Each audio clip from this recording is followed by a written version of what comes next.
రాజకీయ పార్టీలకు చిత్తశుద్ధి లేకపోవటం, వ్యవస్థలో హెచ్చుతగ్గులను తగ్గించే ప్రయత్నం చేయకపోవటం బాధాకరం, సిగ్గుచేటు నాయకులకు, పార్టీలకు.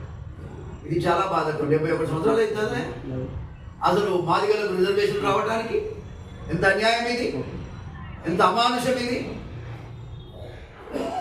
రిజర్వేషన్లు ఉన్నట్టేనా వీళ్ళకి? రిజర్వేషన్లలో ఎక్కడ వాళ్ళకి అవకాశాలు, విద్యా ఉద్యోగాలు లేకపోయాయి. దీనికోసం 30 సంవత్సరాల కొట్లాట, 30 సంవత్సరాల నుంచి పెద్ద పోరాటం.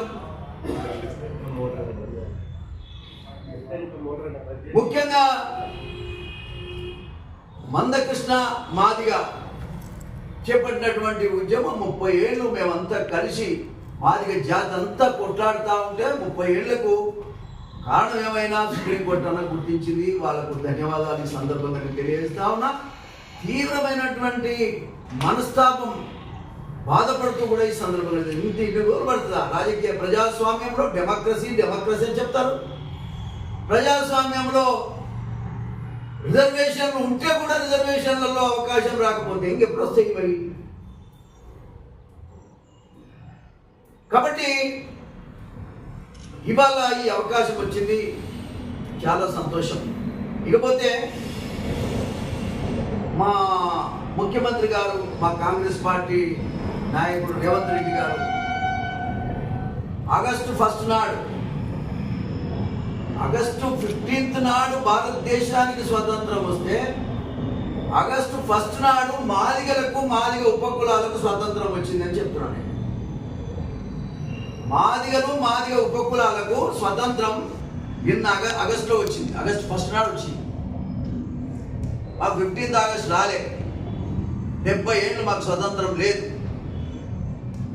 అంధకారంలోకి నెట్టేశారు. దేంట్లో కూడా మాకు జనాభా ప్రాతిపదిక మీద ఇవ్వాల్సినటువంటి రిజర్వేషన్లు తొక్కేశారు.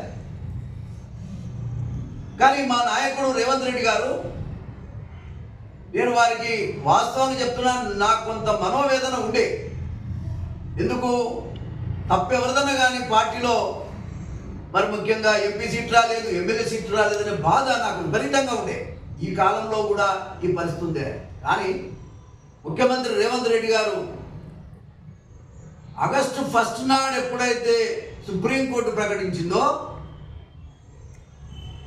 వెంటనే ఆ క్షణమే అసెంబ్లీలో ఏబిసిడి వర్గీకరణ అమలు చేస్తా, భారతదేశంలో ఎవరు చేయకముందు మొట్టమొదట చేసి తీరుతా అని చెప్పినందుకు ప్రత్యేకంగా రేవంత్ రెడ్డి గారికి మరొకసారి సందర్భంగా మాదిగల తరఫున వారికి చేతులు ఎత్తి నమస్కారం తెలియజేస్తా ఉన్న. వయసులో పెద్దవారిని అయినా నా జాతి ముఖ్యం. చాలా సంతోషం. ఎవరు కూడా ప్రకటించలే వాస్తవంగా ఆ రోజు.